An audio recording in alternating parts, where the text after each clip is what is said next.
قسم ہے ان فرشتوں کی جو کھینچنے والے ہیں ڈوب کر، اور قسم ہے ان فرشتوں کی جو گرہیں کھولتے ہیں آسانی سے، اور ان فرشتوں کی قسم جو تیزی سے تیرتے ہوئے جاتے ہیں، پھر وہ تعمیل ارشاد میں ایک دوسرے سے آگے بڑھنے کی کوشش کرتے ہیں، پھر معاملات کی تدبیر کرتے ہیں۔ جس دن کانپے گی کانپنے والی، اس کے پیچھے آئے گی آنے والی۔ کتنے ہی دل اس دن خوف کے مارے دھڑک رہے ہوں گے، ان کی نگاہیں جھکی ہوئی ہوں گی۔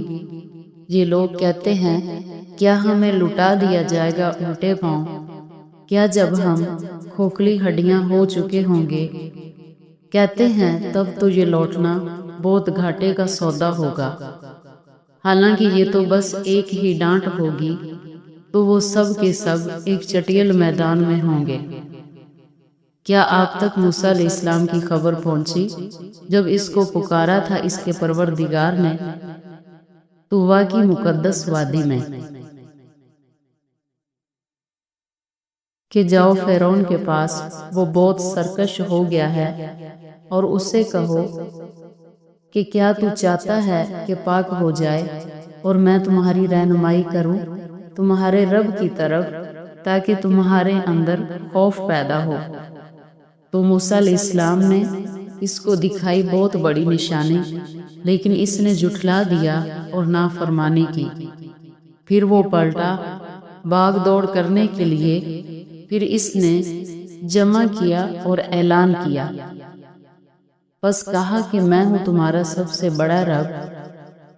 تو پکڑ لیا اس کو اللہ نے آخرت اور دنیا کی سزا میں۔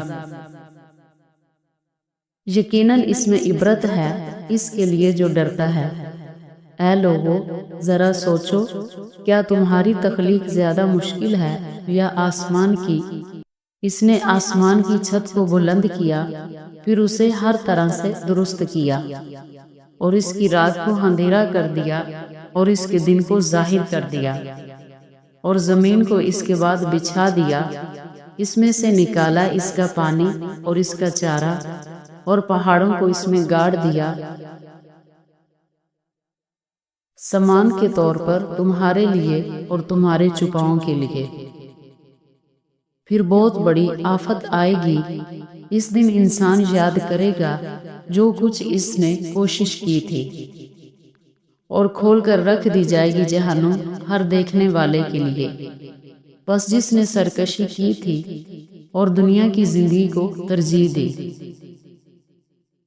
تو یقیناً اس کا ٹھکانہ اب جہنم ہے، اور جو کوئی ڈرا اپنے رب کے سامنے کھڑا ہونے سے، تو یقیناً اس کا ٹھکانہ جنت ہے۔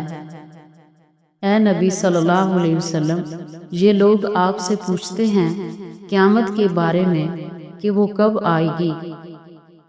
آپ صلی اللہ علیہ وسلم کا کیا تعلق ہے اس کے بیان کرنے سے؟